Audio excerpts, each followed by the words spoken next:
All right, so again, welcome everybody. Here to tell you a little bit about the CU of Physical Therapy program. And we do have two pathways to consider. So we have our Anschutz Medical Campus, which is where our residential pathway is held. And then down in Colorado Springs at the UCCS campus, we have our hybrid pathway. So our hybrid pathway is just in its first cohort. We started a new group of students just Monday in school, and we're excited to have them. And we've had 75 years of teaching our residential pathway here at the Anschutz Medical Campus. So we really do have one program, but just two pathways. And we want to be very clear that those are parallel curriculums, parallel clinical education experiences.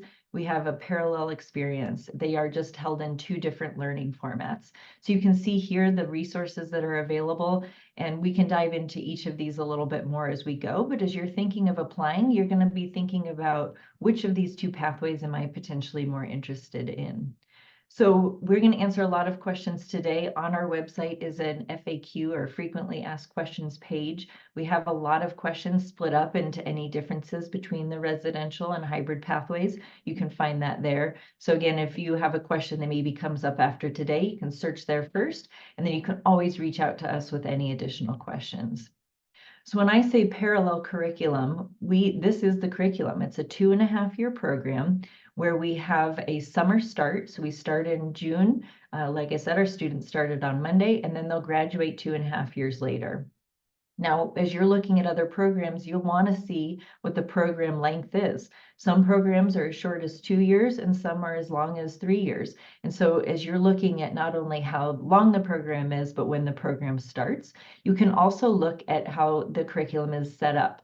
So our curriculum is set so that we have our clinical experiences interspersed throughout the entire 2.5 years. So if you look at these green blocks of color, those are all the clinical experiences. So we have our students in clinic as early as the first fall.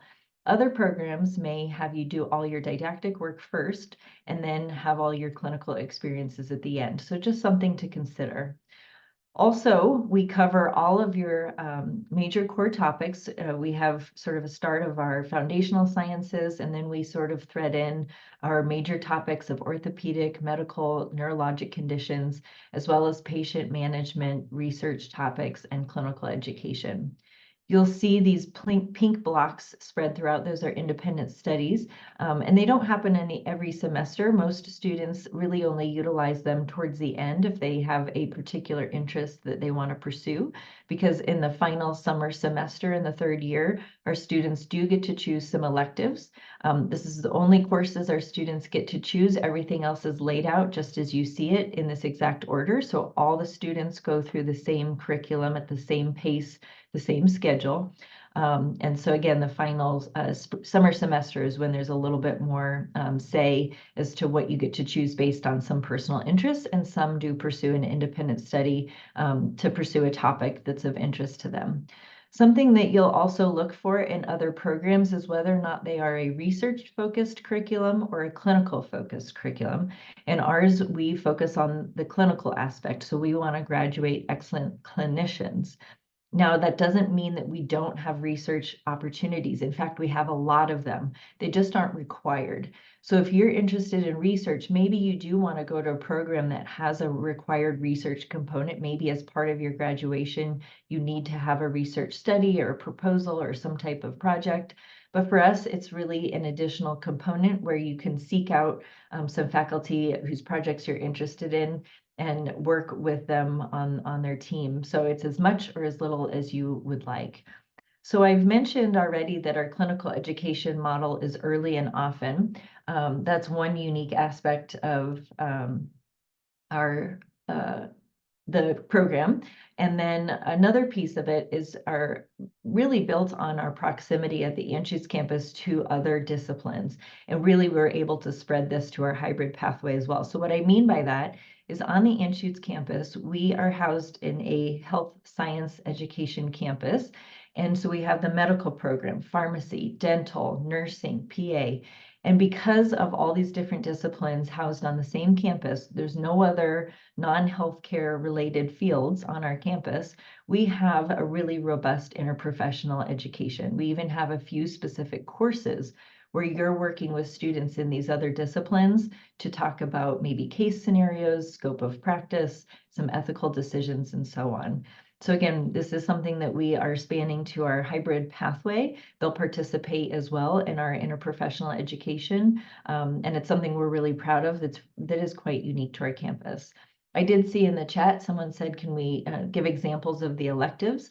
So this could be, and it may change every year just based on who's available to teach it, the student interest, but every year we usually have an advanced manual therapy elective. We have a pediatric, sort of advanced pediatric elective, neuro or spinal cord injury in partnership with some colleagues at Craig Hospital here in Denver. Those are usually the really main, in a sports elective. I would say those four are the ones that really are generally well attended over the last couple of years. So moving forward, I mentioned again, clinical education as early as the first fall, and that's what you see here, this ICE, which stands for an integrated collaborative experience. And so you're in groups of about 4 or 5, and you go with your group to a clinical site that would be in the Denver metro area or in Colorado Springs, potentially if you're in the hybrid pathway. And this is a 2-week experience where you're not going to class, you're fully immersed in the clinic during that time period. And then at the end of your first year, you have your first independent experience. This would be 8 weeks at the end of your first spring. Then in year 2, you have a second collaborative experience that fall, followed by a 10-week independent experience in your second spring. And then in the third year is where we have our culminating experience. So at the very end, the final requirement would be that all students spend 16 weeks in their final rotation, and then some students go on to an optional post-graduation opportunity. So I'm going to dive a little bit more into each of these here subsequently. So I mentioned ICE, the integrated clinical experiences, again, collaborative and local and assigned.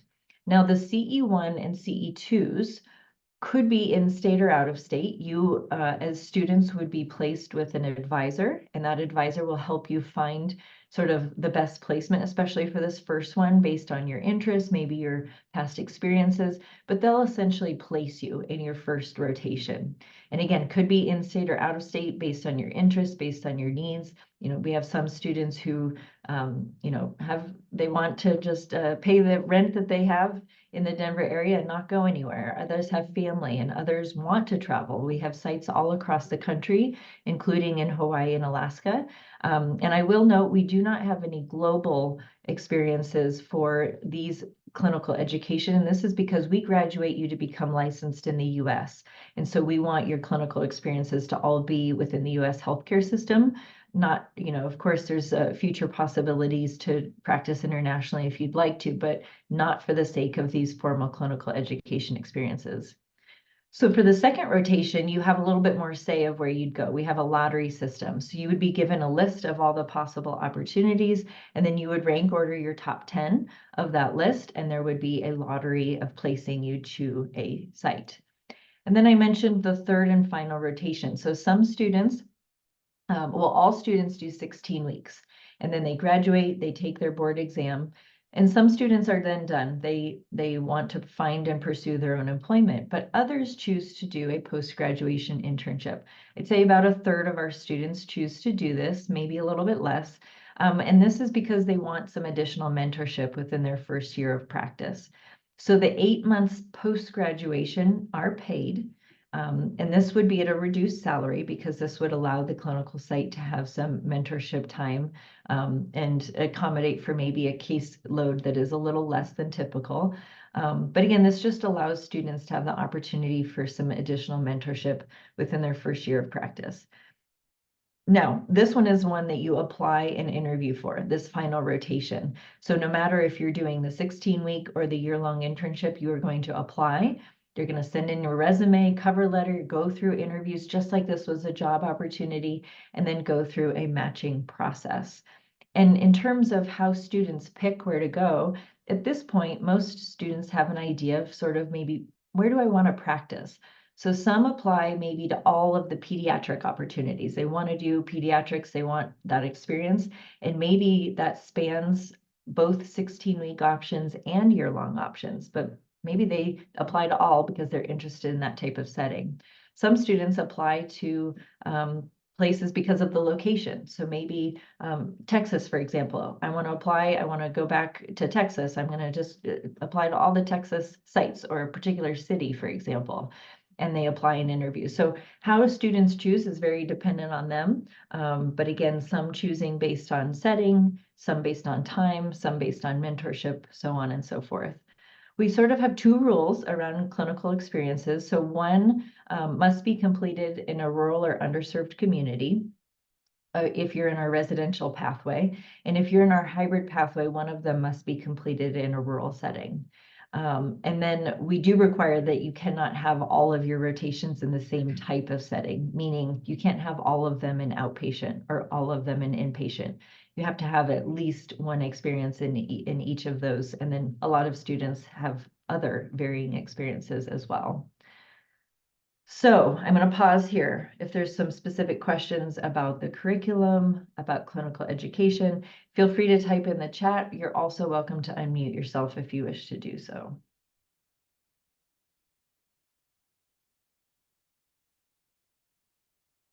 Oh, I see a hand. Go ahead, Hannah. Hi. So I was wondering, I don't know if you guys are going to cover this later on, but I was going to ask as far as the hybrid pathway goes, like how much of that is in person versus remote, or how much you have to be on campus versus whatnot. Because if you, like, let's say, because I'm from California, like, let's say I did most of my stuff in California, but then came to Colorado for the required amounts. I just was curious how that would work. That's a great question, and I'm happy to answer that now. So you can expect to be have your coursework all done virtually. Now that could be live, meaning just as you and I are right now, we are in person, we're together, we can see each other, we can communicate with each other. So I would expect that daily you would have at least one live classroom experience. And then throughout the rest of the day and the rest of the week, you would have maybe some modules to watch, some asynchronous things, some text to read, some assignments to complete. But again, at least once a day, you will be meeting together, and that will either be sort of a structured study group. Maybe that would be a lab experience that you do virtually, but you're largely coming together at least once a day. Now, 1 to 2 times a semester, you would be required to travel to Colorado Springs if you aren't already there for lab immersions. These would be 1 to 2 weeks at a time, again, 1 to 2 times a semester. So I'll show you an example schedule here in a little bit that'll help lay that out. But certainly we have students that live out of state who plan to travel to Colorado Springs for their lab immersions, and then will return to their home communities for the remainder of the semester. So we can dive into that a little bit later as well, but hopefully that gives you at least the start of the answer there. Thank you. And then I see in the chat for the hybrid program, can you attend Anschutz location rather than Colorado Springs for the lab immersions? And the answer there is no. The reason is because our hybrid students are going to be, again, doing the same curriculum at the same time, but rather than having these condensed lab immersions, they're going to have their courses and lab work sort of interspersed throughout the entire semester. So they're going to be in person, usually from about 8 in the morning to 5 in the evening. That's, treat it like a work day. You could have class potentially that long, and that could be both courses and labs. So we do not have the ability to run the residential pathway with as many students we have and the hybrid pathway with the same resources. We just don't have the lab space or really the time to structure it that way. So Colorado Springs is where the lab immersions would be. And if you're part of the hybrid pathway, you would have all of your lab immersions in Colorado Springs.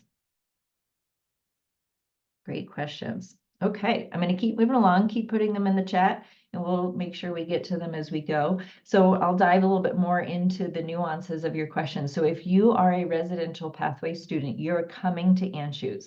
You are in person. You can see here the lab in the lower left, the classrooms in the upper right. I already mentioned the campus. We have these interprofessional buildings. So you're amongst colleagues that are studying for medical school, dental school, so on and so forth. But we do have 2 PT specific labs, and we have what's called simulcast capability. So we have TV or cameras in the ceiling as well as microphones throughout. So, and TVs all around the room, so that we can broadcast between these 2 labs simultaneously. So we can spread out, we can have a lot more helpers in terms of lab assistants wandering around, helping with some of your hands-on skills, answering your questions. We could record all of the labs because of our audio-visual capabilities. And so you could be in one classroom still communicating with the classroom next to you. So it's just a really seamless opportunity to have a lot more people sort of experiencing the same thing at once. And then we do have separate cadaver labs, which are just this beautiful space, windows all around. It's actually on the top floor of one of our buildings, so there's a few skylights. It's just a beautiful experience to really celebrate the use of cadavers in our labs. So this is our Anschutz again, specifically. Our students, again, come to school like it's a full-time Monday through Friday job. They always will have a lunch break. So as you can see here, our students, we call it recess. They often are playing spike ball or volleyball or basketball, just sort of decompressing during lunch. Now, some days you might start late. Some days you might end early. Some days you might just come in for an exam and be done. But we want to be very clear that you could have something scheduled through that whole week, like it's an 8 to 5 requirement. So most classes are in 2-hour chunks where you'd have a 10-minute break and then a 10-minute sort of passing period at the end. In terms of housing, we really don't have any housing on campus because technically it's just our health science campus, but we do have 2 apartment complexes just behind the parking lots. So many of our students choose to live there. They have 1, 2, and 3 bedroom apartments. It's a 5-minute walk from those apartments to the classrooms. So if you want to be close, you have the opportunity to. Many of our students, though, live off campus. They bike or they take the light rail or bus routes. Part of our student fees and student services include an RTD pass. And so some students take public transportation. And then we do help them between every class has a Facebook group. And then we also have our campus student services. So some students want to find roommates either in the PT program, or maybe they want a student, a fellow, maybe it's a nursing student or a pharmacy student that could be a roommate. So again, we have people that living anywhere as close to a 5-minute walk away to some commute pretty far, upwards of an hour each day to get to campus. And that's just dependent on personal need.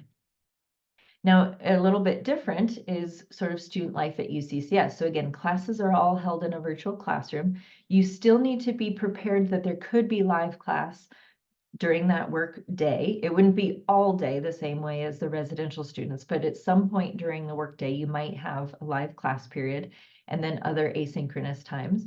And then, as I mentioned, at least 1 to 2 times a semester, you would have these lab immersions. Now, if you're coming from out of Colorado Springs, you are responsible for the cost of your own travel and your housing accommodations. So we actually on our website have done sort of some models of what a cost analysis might be. It's on our FAQ page. So if you're thinking, gosh, is it more cost effective for me to stay in my home community? You mentioned California. With the question, is it cheaper for me to stay where I am and just commute for these 1 to 2 times a semester? Or should I actually move to wherever I'm going to PT school? So these are all things for you to consider. UCCS also has PT space for PT labs and cadaver lab spaces, and they would have a separate Facebook group in campus services, again, to help find, maybe, hey, do you want to share an Airbnb together for the first immersion? I would say most students for the first immersion, maybe pair with 1 or 2 other people and do a hotel room or something like that. And then as students get to know each other, they tend to do like houses, Airbnb, and share a bunch of people all together at once. Now, part of student fees here does include access to the gym, which is great. So if you either live in Colorado Springs, you could use it anytime you want, or when you come for the immersions, you can utilize the gym facilities as well as the rest of the campus facilities too.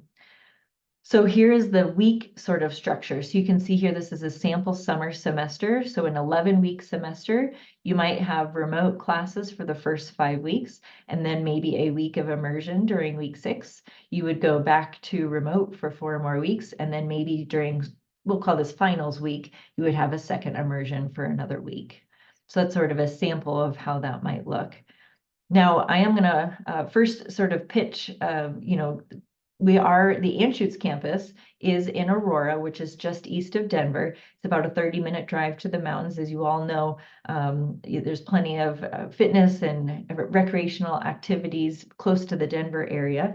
But I also want Natalie to pitch in, who grew up in Colorado Springs, to tell you a little bit about the opportunities down in Springs. So Natalie, take it away. Yeah, thanks. I was just in the Springs this last weekend visiting my parents where I grew up. It's about an hour drive from where I'm sitting on the Anschutz campus to the Hibble Center, which is where our faculty and our classes are based out of on the UCCS campus. It's a really unique partnership because the students are enrolled through the Anschutz campus, but are hosted by UCCS.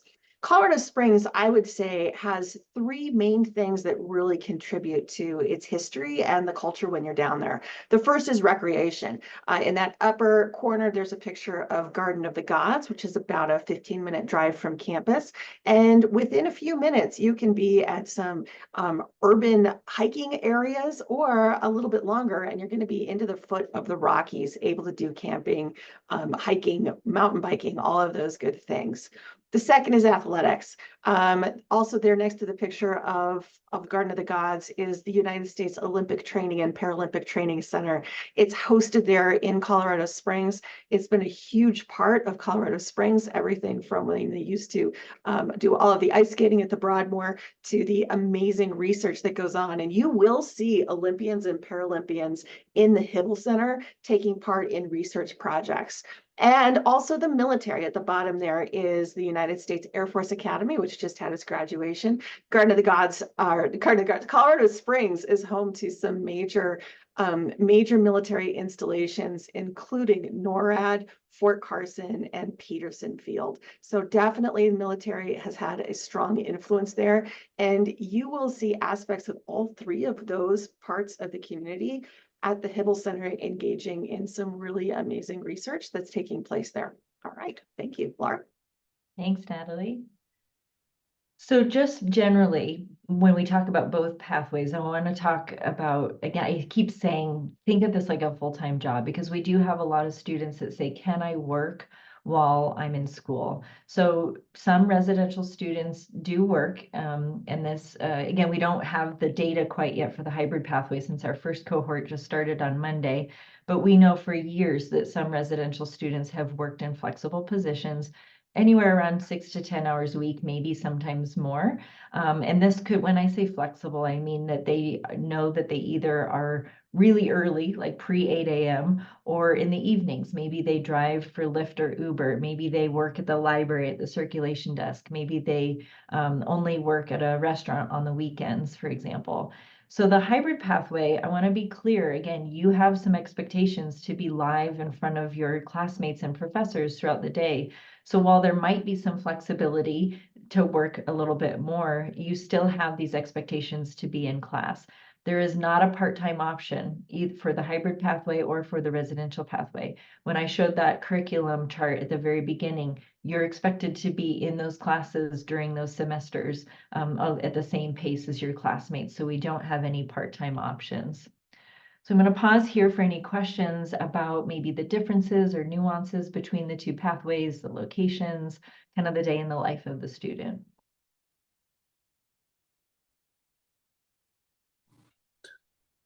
You mentioned that the hybrid students would be responsible for their flight costs. For the clinical opportunities, would you, if it was out of state, would you guys provide the flight or accommodation, or is that on us, or how does that work? I think that's a great question. So for clinicals, if you'd like to be in your home communities, we will try our best to help find some sites for you in your home communities. Now, if that may mean, okay, that's maybe not possible, or we've exhausted some options and go elsewhere, you would be responsible for finding not only travel, but accommodations where your clinic is. Now, the one caveat to that would be if you are in rural Colorado. So we have an agreement with a company or an entity called AHEC, which is an Area Health Consort and Education Consortium, that if you work in rural Colorado during your health education, they can help pay for your accommodation. So I actually did a few of my rotations in rural Colorado, and I had the ability to have some housing provided for me.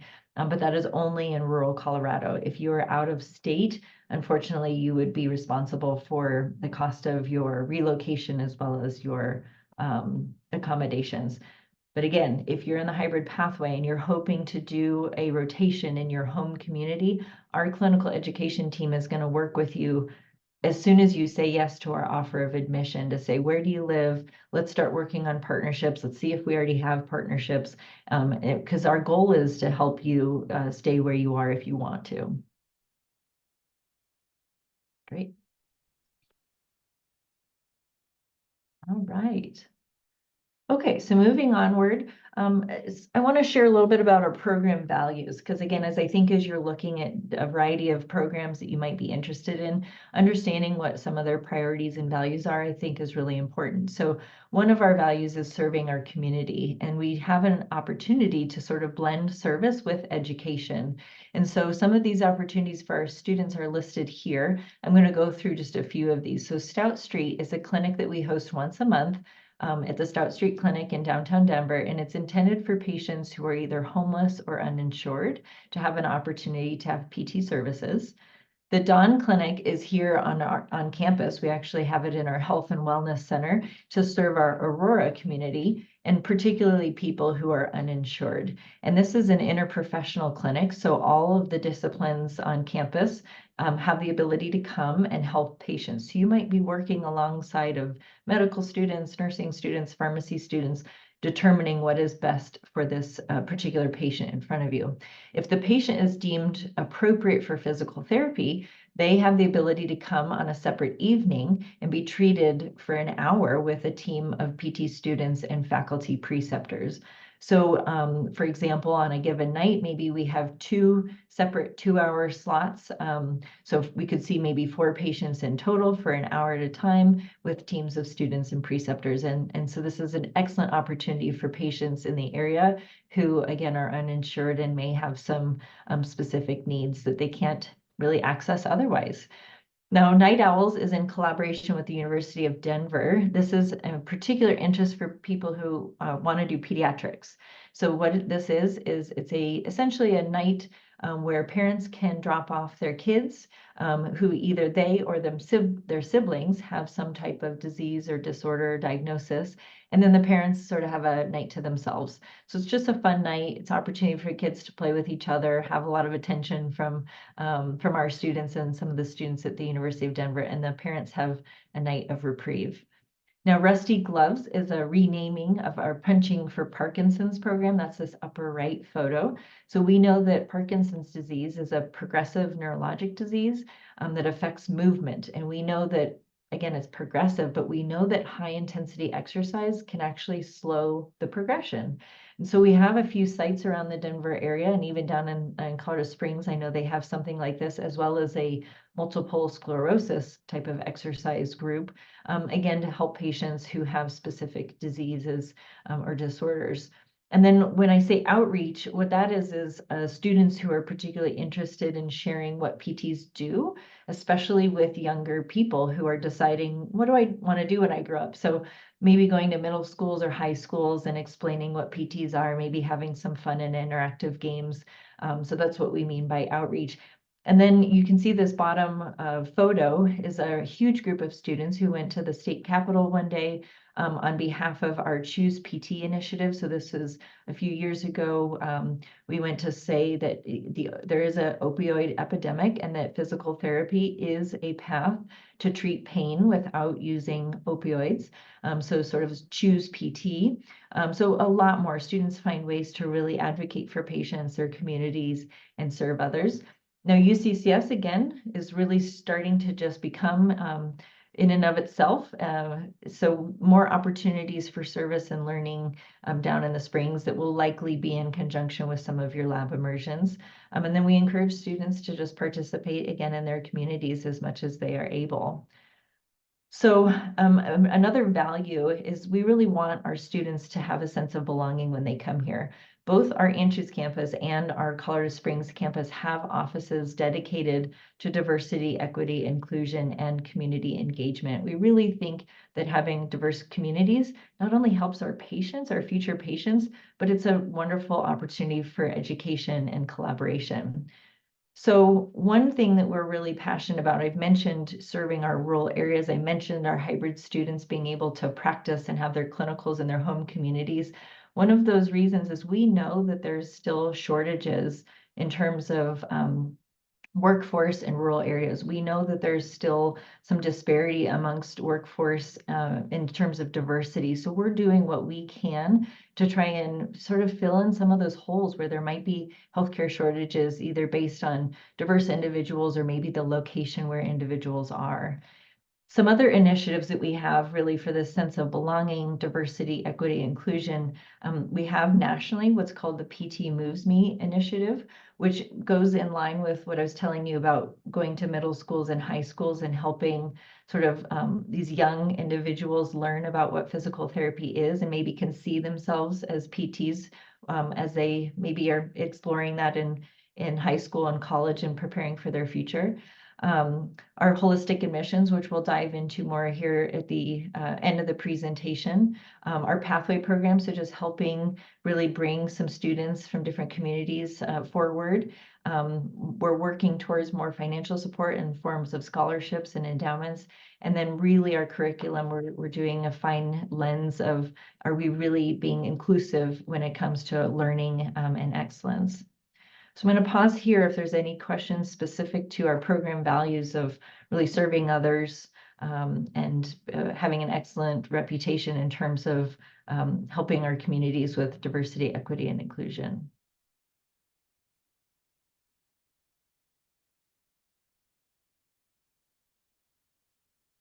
Yes, a hand. Hannah. So I have some questions regarding like earlier things we covered. Should I wait until the end to Go maybe ahead. ask? Yeah, go ahead. Oh, okay. I know you said on the website you have like FAQs for both pathways, but I kind of wanted to get a sense of, the financial difference between both, and then also like from students' experiences, what is more efficient as far as learning goes, because I know some people learn better We're going in there person. next. Okay. Yep. Okay. Is there a separate topic before I dive into that, or do you want me to go there now? I'll pause on my Okay. questions then. Thank you. Perfect. Yes. All right, so yeah, really important topics to think about. Again, as you're considering not only whether or not you're interested in Colorado versus other programs, now you have to weigh, am I interested in residential versus hybrid? So we'll talk about the tuition and financial information here now. So we do have our structure based on whether or not you're in state or out of state. Our out of state students, especially those who become residential pathway students, because they moved to Colorado, typically establish residency. So we're a really special university in that Colorado allows students to become residents after you've lived there for a year. So if you've lived in Colorado for a year and you've done 4 things, usually a permanent address in Colorado, obtain your driver's license, register your vehicle if you have one, and register to vote. If you've done those 4 things, our Office of Residency will give you a date, and a year after that date, you are eligible for in-state tuition. That's really special. A lot of states, you're just out of state the entire time. And then, so our tuition is not only in-state versus out-of-state, but it's based by credit hour. So on this next slide, this is very busy. I'm going to try and walk you through it. On the left side is where you're going to see our Colorado versus our non-Colorado, and we've tried to project it out through at least the spring of 2025. These little asterisks are meant to say that these could be subject to change. We as a program don't pick our tuition rate. It's actually the Board of Regents So this is something that really is out of our hands in terms of if there's a percentage increase every couple of years, but these are our projections for at least the next couple semesters. And you'll notice there's a pretty big discrepancy between Colorado resident and non-resident. So if you were a Colorado resident, excuse me, and you paid in-state tuition for the entire duration, the cost would add up to about $72,600. If you were out of state, but you decided to move to Colorado, and so you had 1 year of out-of-state tuition and the second and your third half year in-state. So this would be applicable to all our residential students, right? Everyone has to move to the Denver area to be a residential student. If you're a hybrid student, some may choose to move to Colorado. They may choose to live in Colorado Springs. They may choose to live in Denver. They may choose to live anywhere in the state. So this would be that group of people, which is just shy of 104,000. And then if we have a hybrid pathway student who chooses to stay out of state the entire time, it would be 152,000. Now, again, this looks like a huge difference between the two, but we need to remember there's a lot of factors that might come into play for you beyond just tuition and fees. Your cost of living could come into this as well. So I mentioned again on the FAQ page on our website, we did some projections of different places you could live, different ways this could look. Because if you lived out of state, you had really cheap housing, cost of living, and you still travel to the Springs, your total cost over 2.5 and 3 years really could look maybe similar to someone that's in state or even cheaper when you consider those things like cost of living and such. So please do your math on things more than just tuition alone, because where you live is going to matter as well. So I do want to show you, this is a little old because the US News and World Report just came out with new rankings. So this was, we are on this chart ranked number 13, this is now, Natalie, number 11. Am I correct, Natalie? I'm all of a sudden second guessing myself. Yes, we Great. our ranking changed from 13 to 11. Okay. That was Yes. recently, and we are working on pulling the numbers for the new Yes. rankings. This is why I got myself a little confused. Thank you for double checking me. So again, this is old. We were ranked number 13. We've moved up to number 11. Now, I think the message is the same here. So what you're looking at is this is if you establish in-state tuition for the entire duration of the program. These are the top 20 programs. So if you're like, who are the best schools out there? We pulled the top 20, they're all here, and then we ranked by in-state tuition. And you'll see that not only are we a top program, but if you're in state, we're one of the more affordable programs, so really high value for an excellent education. Now, this does include fees, which is why this number is a little different than what you saw on the slide previous. This next one is for those who pay out of state for 1 year and then move to Colorado for the second and third half year, so the out of state. And again, of the top 20 programs, high ranking and lower cost. And this is, trust me, I know that is still a huge number, and we are very aware of the rising issues of student debt, but we're really proud of trying to keep it as low as we can and provide that excellent value. We're also working on providing the numbers for a similar graph for the hybrid pathway. That's a little bit harder again because students look different. They may live in state, they may live out of state, etc. Some hybrid pathways have a separate tuition than their residential pathways. So as you're looking at programs, make sure you're paying attention to the different cost structures. Also, when you're shopping around of different programs, here's some other things to consider. The application process alone is costly. So Natalie's going to tell you a little bit about what PTCAST requires, but the number of programs you apply to could matter based on what you have available. Some programs require interviews that you might have to travel to. So you may need to consider a flight, maybe hotels to travel for interviews. What is the cost to relocate if you need to move somewhere, as well as what do you project for your living expenses while you live there? So as you're looking not only at Colorado, but programs all across the country, I want you to make sure you're considering some of these things as well when it comes to finances. Then students ask, well, what about after? How can I help pay off my loans and my debt and some of those things? So I want to tell you a little bit about salaries. There's some major things that can change salary. The two biggest ones are where you work and the setting that you practice in. So this is the where. So if you're looking across the country, you can see here that the really dark blue ones are have a higher wage than the very light blue ones. But you'll also notice that the very dark blue colors are often the most expensive places to live. So like the New England area, California is very expensive to live. The Seattle, Washington region, very expensive. So while you may be earning more, they're very expensive places to live. So something to consider as you're thinking about annual salaries. This next slide is based on setting. So not only where in terms of geographic location, but setting matters. And this is as of 2021. So you'll notice right smack in the middle of the chart, our highest paying is a skilled nursing or long-term care facility, over 100,000 for our average PTs. And at the very bottom of the chart, if you were a PT that worked in a school system or a school district, significantly less. But those PTs are typically working a typical school year, so you may have the whole summer off. So there's different things to consider when you look at this chart and sort of see what's the average salary of, could I see myself in a setting like this? Now, let me go back a slide, sorry. Again, I mentioned geography, I mentioned location.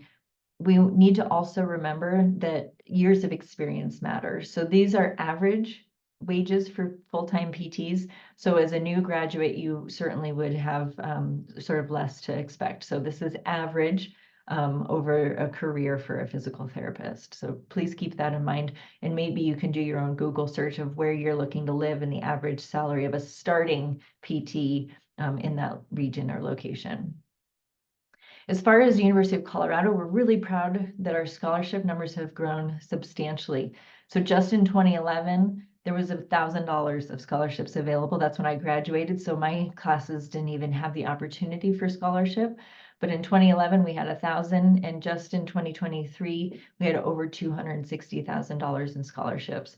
We have both prospective student and current student scholarships as well. And we have a particular focus on sort of our diversity initiatives, which really is all encompassing. That it could include, all things from life experience, military experience, race, ethnicity, socioeconomic status, religious experiences, so on and so forth. Diversity is such a huge spectrum. And then we do have some particular initiatives for those who are in rural communities or hope to practice in rural communities. Now, I've talked a little bit about finances specific to Colorado and a few other things to consider, but I really encourage you to do your research. Our national association, the American Physical Therapy Association, has a financial solutions center that even prospective students can start looking at and working with.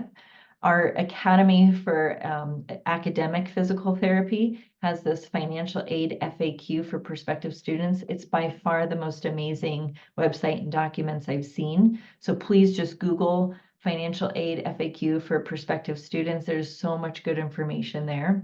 And then you don't have to be a student at our campus to start asking questions. So feel free to contact our financial aid office and say, hey, I'm looking at the PT program. I want to know a little bit more and talk to you about my personal situation. They're happy to do that. So please utilize these resources as you're thinking about finances. All right, I'm going to pause here for questions specific to that. Now, Hannah, I don't know if I completely answered your question or if finances was just a portion of your question. I actually have a question. Yeah, go ahead. That's okay. Guys, yeah, go ahead. So I've seen like all the prospective fees and tuition for the outstate and in-state students. However, what is the expected fees for an international student? That's a good question. I don't think that the fees change. You would be considered out of state, just like a typical, no matter where you, a non-resident, I should say. We'll just say you're not a Colorado resident. Though, if you move to Colorado, you could still be eligible for the Colorado residency after that year time, I believe. And the fees, the student fees are all sort of similar on top of the tuition. And by fees, I mean, for books and for rec center, but yada, yada, yada, those kind of things. But you would be considered an out-of-state student. I've put into the chat Thank you. specifically the website dealing with international student scholar services. So if you have specific questions about that, we'd encourage you to reach out to their office, as they are our campus experts on those questions. And you can explicitly say what would tuition fees, residency, et cetera, look like. Thanks, Natalie.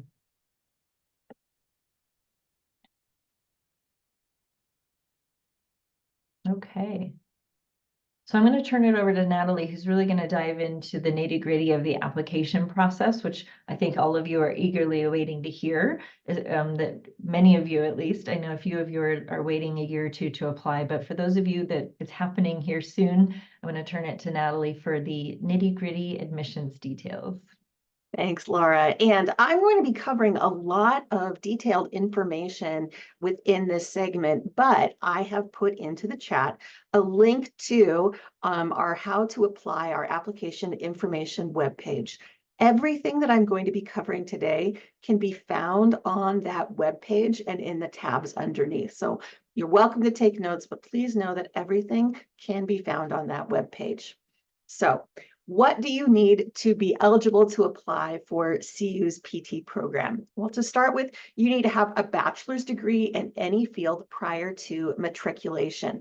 And matriculation just means the day that you start or when you are enrolled in beginning classes. So if you are going to be a senior this coming year, that is fantastic. You will need to have your degree completed before the last week of May 2025. So if you are on a quarter system and your degree will not be finished until June, you would not be eligible.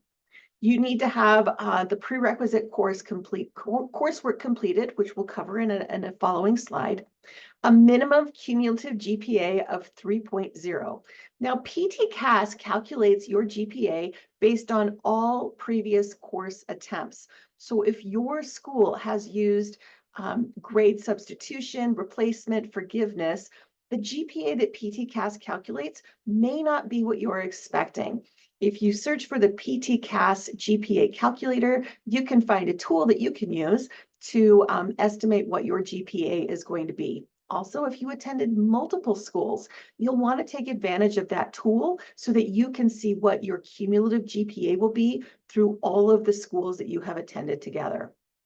If you are a foreign language applicant and you did not receive your bachelor's degree from a U.S. institution, you'll need to submit your English exam scores for the TOEFL or the IELTS, and those are the scores that would be needed.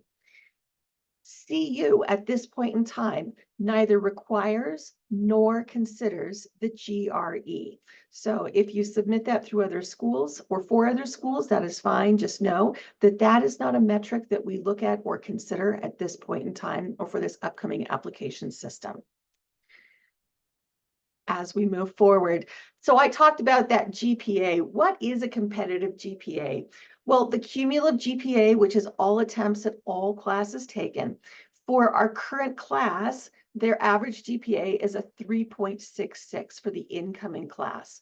That means some are above and some are below. And we also recognize that for some individuals, there are things that came as obstacles to initial success in college. If you have a GPA of 2.7 to 2.99, just below that 3.0, you may be eligible for application review if you can demonstrate a positive grade trend. We define that as having a 3.5 or above on your last 60 credits. If you have specific questions about your application, about your academic record, please reach out directly to the PT admissions. We'll give you contact information at the end, and we can help answer those specific questions about you and your academic record. We're also looking for strong grades in certain courses, specifically anatomy, physiology, and upper division science, biomechanics. These are some other great examples.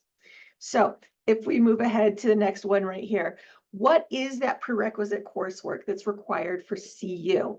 Now, PT schools are going to have similarities when it comes to required prerequisites, but they may not be the same. So this is what our prerequisites are for CU. If you're applying to other schools, please make sure you understand how their prerequisites are similar or different.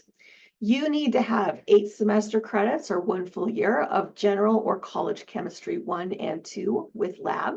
You also need 1 full year or 8 semester credits of general or college physics 1 and 2 with labs. That can be algebra based or calculus based. You need a 3 semester credit class of statistics.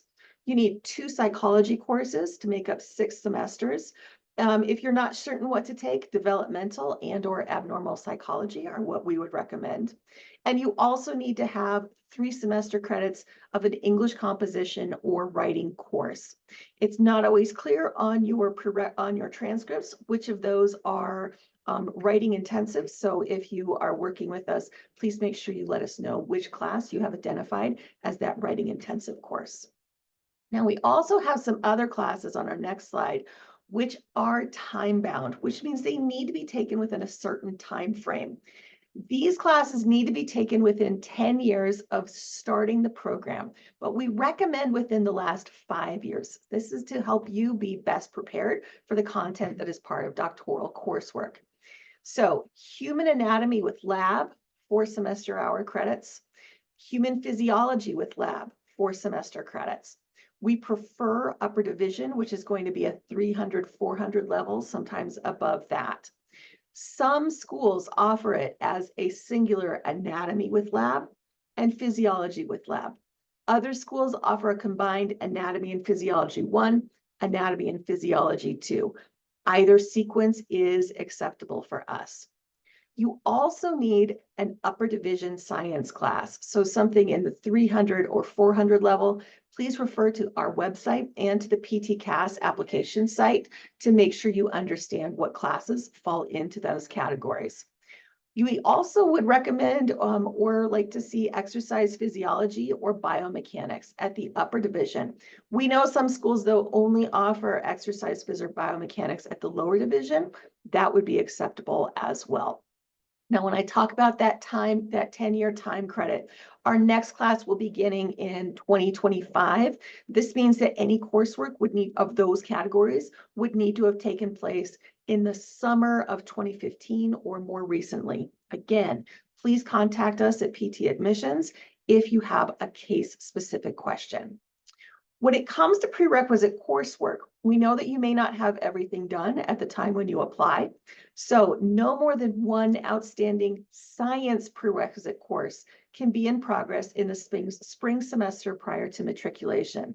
That means if you apply in this cycle that opens on June 17th, in the final semester, you could have, or in the spring or winter term, you could have, for example, Physics 2 and Psychology in progress, but you could not have Physics 2 and Physiology with lab. That would be 2 science classes. Again, please reach out to us for case-specific questions. We require a grade of C or higher for all prerequisite coursework. So a grade of C- or below must be retaken to be considered an eligible prerequisite. If you got course credit or college credit through AP or the IB systems, we will accept those if your undergraduate institution accepted them and listed them as a specific course credit on a transcript. It may require you reaching out to College Board and asking for a score report to verify. As we move forward, COVID 2020. Now we know that during COVID, some things just went a little differently than any other year. So we will accept pass-fail grades from the peak COVID semesters. We define those as only spring, summer, or fall semesters in 2020. Outside of those semesters, before that, or any classes taking after that, if there is the option for a letter grade or pass-fail in a course, you must choose the letter grade. So fall of 2021, you decided to take a course for pass-fail. We would not accept the pass-fail. We would need to see a letter grade for that class. And again, case-specific questions, please please reach out to us at the admissions department. We encourage you as well to reach out to our website for updates and clarifications. The source of truth for these things can be found on our admissions website, as well as in the PTCAS application portal. Please read and understand those. And if it is unclear, again, please reach out to us for clarification. At this point in time, I will pause. What questions do you have for me?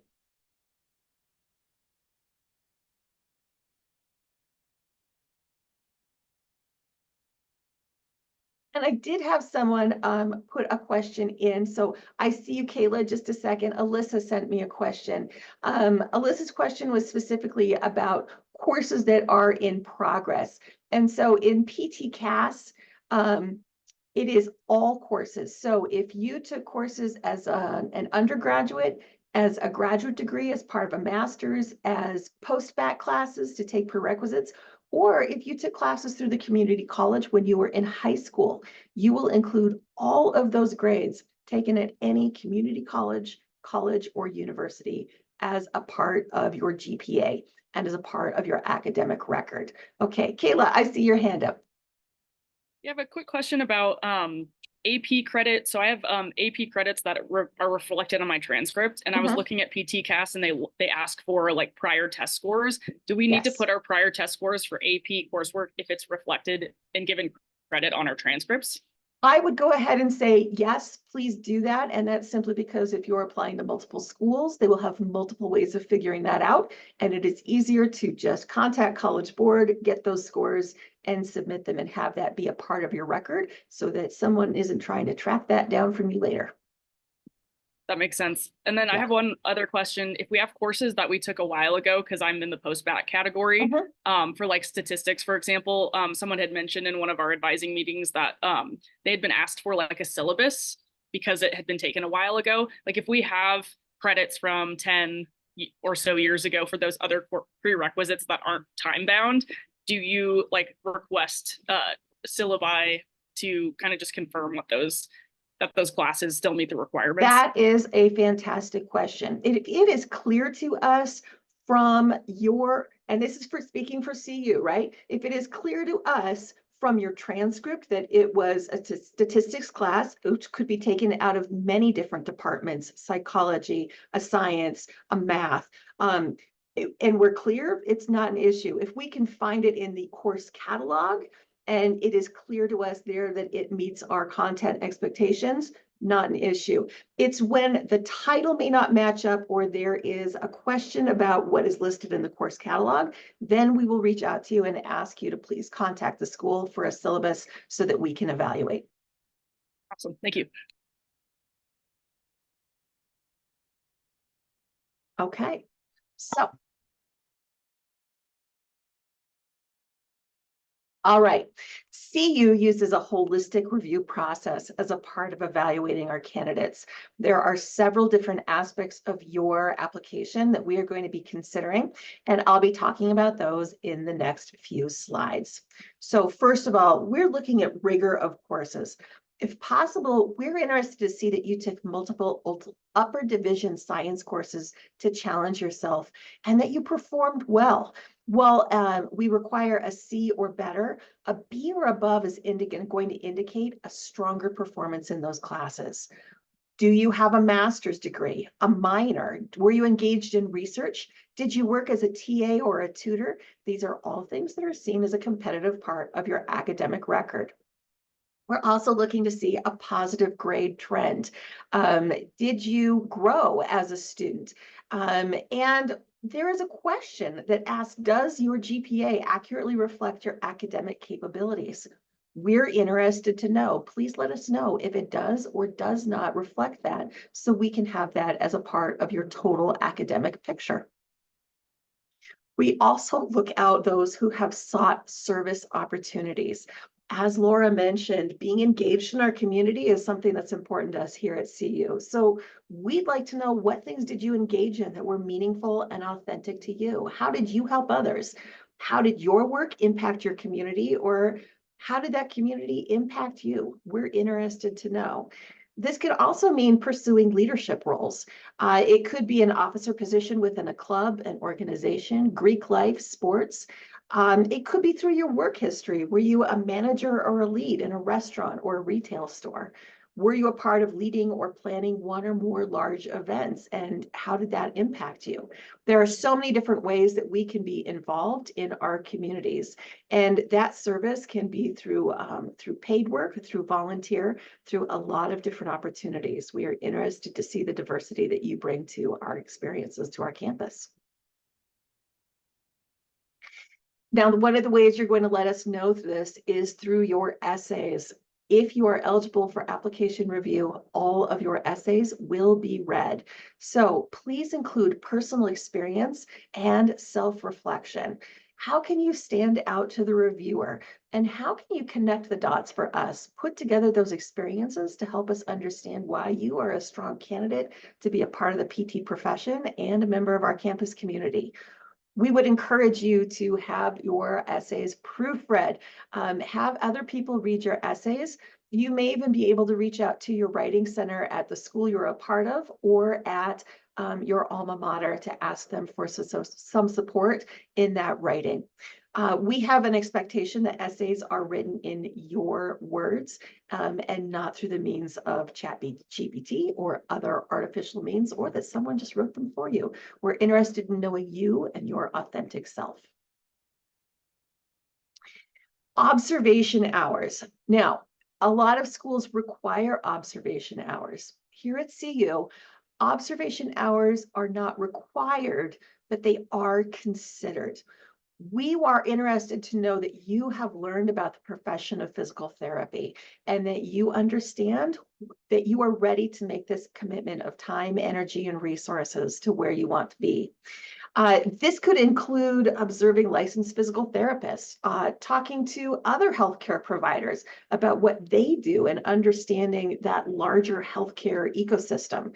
It could be going to the American Physical Therapy Association APTA website. They have some fantastic resources if you are considering a career as a PT or a PTA. Listening to podcasts. There are so many ways that you can find out about the career and let us know what you have done. We also recognize that you may not be able to achieve large numbers of observation hours because you are perhaps working a full-time job or serving as a caretaker for other family members. Please let us know this as a part of your application. We do require 2 letters of recommendation. These can be from individuals who know you well. The exception is you may not use letters from family, friends, or clergy. The most common references we receive are from professors, supervisors, and licensed physical therapists. You can submit 2 and up to 3 letters. Applications are not going to be verified and get turned over to us from the PTCast system until all materials are received, including your letters of recommendation. It is in your best interest to have those references completed prior to the October 1st deadline. Now, the great thing about the system is that you can ask your letters of recommendation if they are willing to serve for you, and if they serve yes, they only need to complete 1 letter and 1 evaluation form. And then the letter or the recommender can indicate in the system that they will allow you to use their recommendation for multiple programs, meaning they only have to do it once.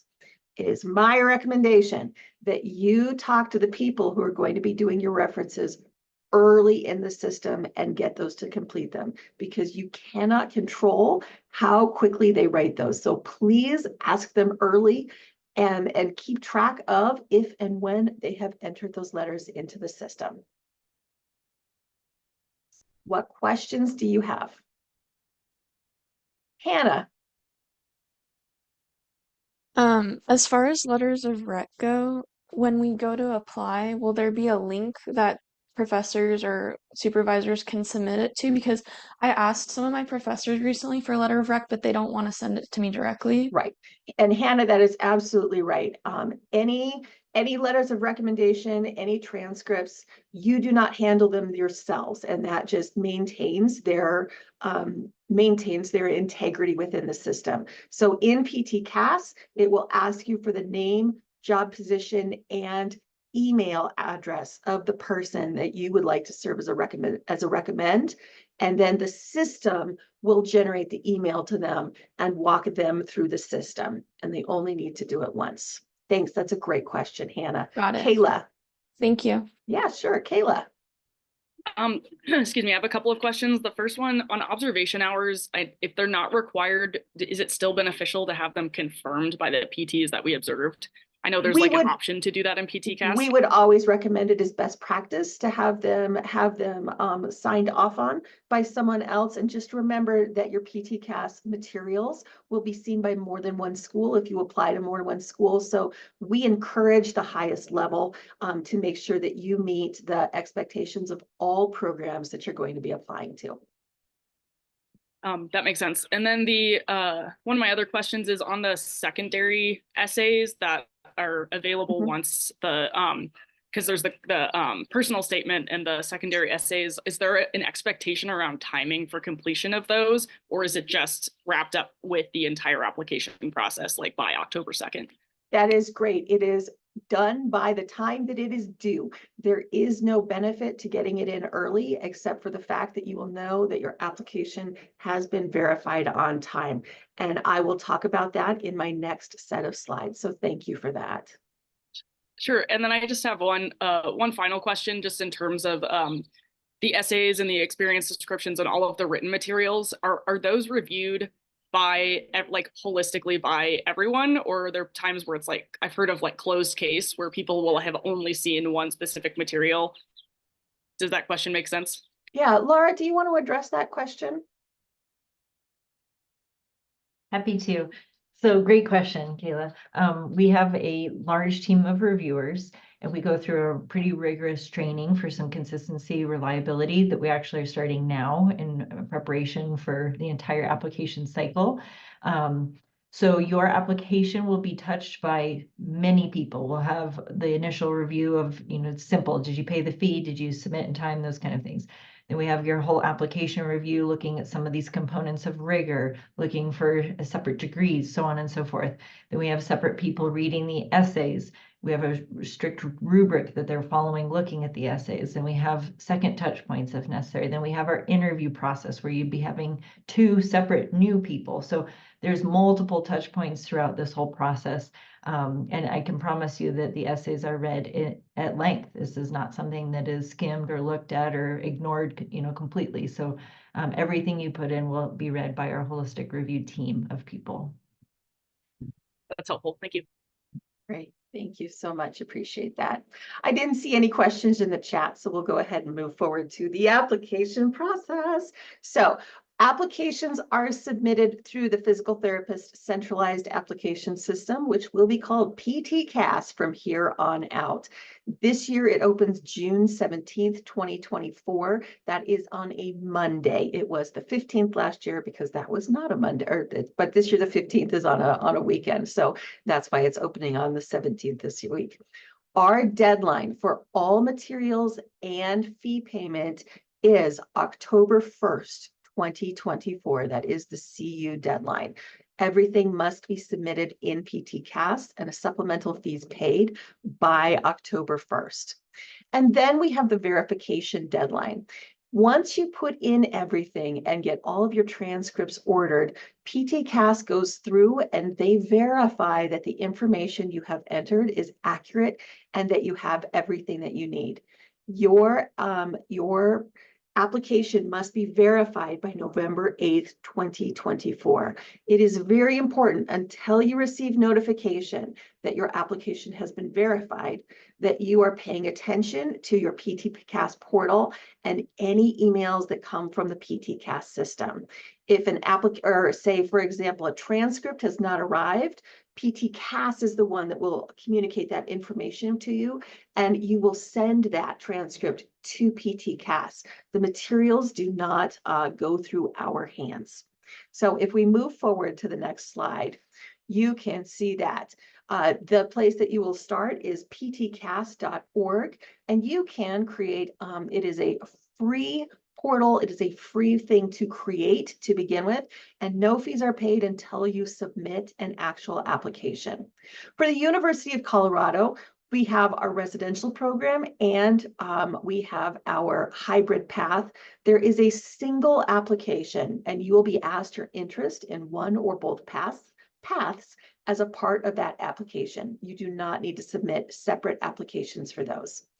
And the application will indicate if you're interested in only one pathway or if you have a priority for one but will consider the other. The PTCAS costs for this year. Through PTCAS, it is $165 to apply for the first program, and then $65 for each additional program that you apply to. And those are the PTCAS fees. All documents are submitted to PTCAS. You do not send them to CU. So, all official transcripts to PTCAS, including dual credit coursework completed in high school. In PTCAS, when you are ready to submit and request transcripts, that has the processes through there, whether you can electronically request it or you need to request a paper copy. PTCAS is who you will contact with questions for that. The references come through PTCAS. The reference form is generated through PTCAS and goes directly through the system. It will never touch your hands. There is a $25 supplemental fee paid directly to CU. This is, some of you may recognize, this is a lower fee than previous years. It was $50 last year. It has been lowered. It's a $25 supplemental fee this year. The website where you will pay that fee is linked in PTCAS. And it must be paid by the October 1st deadline. This is in addition to the $165 PTCAS main fee. And it says there the 2024 cycle. PTCAS is not indicated to us that the fee is going to change for them this year, but we just are leaving that there until they officially open the portal. The timing considerations we would like you to keep in mind. PTCAS can take 4 to 6 weeks to verify applications. Sometimes we see them verified within a day, but it can take a significant amount of time for your application to get verified. Although the application is due October 1st, we recommend getting that application in no later than mid-September to allow for that verification process and to address any issues that PTCAS may find, such as a missing transcript. CU does not have a rolling or early decision process. Everything goes through in a single timeline. If your application has not been verified by November 8th, it may not be reviewed. For the interviews, if you are eligible and selected for the interview process, interviews take place by invitation only. If you do receive an interview, it is all done virtual. We do not do interviews on campus. They take place over Zoom. You will have one-on-one interviews with 2 different faculty or clinical partners. And so 2 interviews, one-on-one with separate people is over Zoom is our interview process. Just some facts from our most recent application cycles. In this last application cycle, we had 1,271 submitted applications. 379 individuals were invited to interview. 270 accepted our interviews, and we admitted 72 for our residential cohort and 38 for our hybrid cohort. Now that is a larger number that were admitted because this is our first year with that hybrid numbers, but you can see the numbers of students that matriculated in previous years down below. And with that, it gets me to our QR code right there or our email address. If you have specific questions, please feel free to email us here at pt.admissions@cuanschutz.edu. Amy Amy, Kristen, and I monitor that, and we share any questions with Dr. Canham if we need additional reference. So please feel free to reach on out to us with any specific case questions that you have, and that QR code will lead you as well to our information. And that takes us to our final slide. What questions do you have?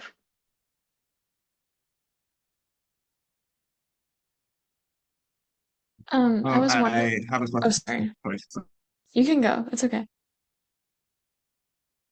So I was saying, in my course, we have a mandatory internship that we have to complete, which is I'm undergoing for 6 months. And I wish to know if I should start the application process for the next cycle, the 2025 year, or the 24-25 year, or 25-26. What would you recommend? Do you mind sharing that timeline one more time? Yes, I was saying, my course has a mandatory internship that is done after completing all the coursework. So Okay. basically, our grades are out, but we have the mandatory hospital internship for 6 months. I So understand. for application wise, should I start the application process for the next cycle, like the one that we can become this June, or should I go for the 2025 cycle? It's a great question. Thank you for restating that. So we will have some people who are in the same position who all the coursework is done. However, an internship is required for graduation. So technically, even though the courses are done and your GPA is complete, we need to have proof of a degree. So if this is connected to your degree, that does need to be complete before the start date. So if you can have proof of a degree while your internship is still going, and maybe your internship ends before we start, because again, you still would need to start class at the beginning of June. You can't be doing both at the same time, but really we do need that degree before matriculation. So what I might say is email us because your case is going to be independent of others. Let's make sure they go through the exact times with you, and we'll help you decide if it's this cycle or next cycle. But it will all depend on when your degree is actually dated. Okay, thank you. Yeah, thank you. Okay, I see some questions in the chat. One says that the residential pathway, what opportunities are there to work with sports teams? So I'll answer on behalf of both the residential pathway and the hybrid pathway. And that is really, it depends. I hate to say that on what is happening and when. It may depend on the year. There may be an opportunity, you know, one year that's not available in a future year based on who's employed there, different contracts, so on and so forth. So I'm just going to say there's no promises. We're going to put that out there right at the beginning. There's no promises to work with professional sports teams or even collegiate sports teams. There might be an opportunity to observe on your own, but we cannot promise that in any type of way. So some of our students who are interested in sports, myself included, again, I've worked in sports medicine ever since graduating. I worked in two separate of my clinical rotations were in sports medicine clinics. So it wasn't with a sports team per se, but I saw athletes of all different kinds at a sports focused outpatient clinic. So that's probably the closest we can get to saying you'll get sports experiences. And again, as Natalie said, we're on the Anschutz Medical Campus. We are not at CU Boulder. I want to be very clear. Some people sort of think they're going to be going to CU Boulder and that maybe they can work with Coach Prime at the CU Buffs. So again, we're on the Anschutz campus, which is a separate campus. And then as Natalie mentioned, you know, maybe there is some opportunities either for observation or shadowing, or who knows what with the Olympic Training Center and some of the other, maybe the Air Force Academy, they have their own sports teams. UCCS has some sports, so there could be opportunities, but nothing we can promise. Then there's a question, if we contact about specific cases, is it best to email or call? This is really up to you. Maybe start with an email, but we have multiple ways to schedule appointments, phone calls, Zoom, so on and so forth. It's really easy. So feel free to start with an email to get started. I know that for hands-on experiences, it's important to have health insurance. Does the school provide it? So there is school-provided health insurance. This is not covered in the cost of tuition. This would be a separate fee. And that is actually on our website. There's a button to our financial resources. You're going to see two financial fact sheets. One is for the residential pathway, one is for the hybrid pathway. where we outline all the tuition as well as all the fees. We have them separate because the fees are slightly different between UCCS and the Anschutz campus. So health insurance is listed there as well. And Laura, I've also put a yeah. link and the answer to that question to the health insurance page for our campus. Great. Okay. And one more was, what's the professor to student relationship like? I personally am excited to tell you about that because that's one reason that I, as a student, wanted to continue to work and become part of the faculty, as I had such a positive experience. I like to tell a lot of prospective students that at CU, it's a very community feel, and there's really more of a collegial relationship in the sense that once you start school in 2.5 short years, you're our colleagues. And so we're going to treat you as such versus, maybe in your experiences, you've sort of had that professor-student, maybe hierarchical type of relationship. So our faculty is really dedicated to your success, not only as a student, but as a person. And so they really want you to feel that collegial relationship and feel like, yeah, when you graduate, you're going to be my colleague and we could be working in the same clinic together someday. And then it says, gosh, we've got great questions rolling in. Okay, so, there's a question about our DPT PhD pathway, which deserves a little explanation in of itself. Does this need to be completed first, and what does the timeline look like? So we have two really unique options for those who maybe want to get additional degrees. One being our DPT PhD pathway. So this is for individuals who are particularly interested in research. They know that they want to have a future in clinical-based research. We have a rehab science PhD.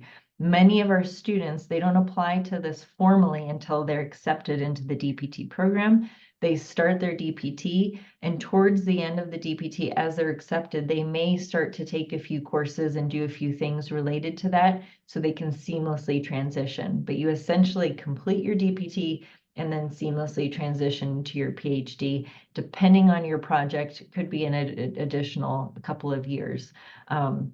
Separate to that, we have a optional, again, this is all optional, DPT MPH dual degree, so Masters of Public Health. And the vision behind that is that you'll actually start your DPT and then you'll take a year break to do your MPH coursework, and then you would come back so that you could tie together your MPH and your final courses and clinical rotation to sort of carry that all forward. That is brand new. We are just starting to have students apply for that DPT MPH dual pathway. So again, that's sort of being constructed still a little bit as we go, but the PhD pathway has been in existence for several years now. And many students, like I said, they'll apply once they come, they'll do their DPT, and then they'll transition to the PhD. Now, you don't have to do them back to back. We have a lot of people that go and work for years as a clinician, decide they want their PhD and come back later. So that's also possible. It's not like you've missed your opportunity. Okay, what are some student favorite parts of the CU program specifically? Well, I don't want to put words in their mouth. So if you really want to talk to some of our current students, email us. We'll put you in touch. We have a team of students that work with our committee. We're happy to connect. You can chat with them on the phone or via email, and they also do some tours. So if you're able to come see our campus, either CU, Anschutz, or UCCS, we can try and put you in touch with some students to talk with them as well as see our campus and labs. So again, I don't want to put words in their mouth. If I think we often hear, and Natalie, you can speak up too, we often hear that they really like that faculty relationship is one of the things that they like most about the program. Could the dual degree be completed vice versa, so PhD followed by DPT? My understanding is no, that because it's a rehab science PhD, it very much builds on some of the foundational DPT work, and that so for example, some of the projects, they're clinic projects. So you'd be seeing patients. You need to have your license to be treating patients to be then putting this data into the study. So my understanding is no, that it has to be unless it's a separate PhD, but for this particular type, it's the DPT first. But that's a great question that I'm not 100% sure, on our website, you can click the link to the PhD pathway, and the contact would be Jennifer Stevens Lapsley. She'd be able to answer that question if you're really thinking that's the direction you want to go. And Veronica, I added that link underneath your question that you added, so you can find that hopefully. All right, so many great questions. Anyone else? Otherwise, we just want to thank you so much for your time. We know 90 minutes is not insignificant. You've had great questions. We really appreciate your attention and your time today. And we look forward to seeing these applications rolling in here in the next couple months. Thank you all Thank you so much. Yeah, thank you.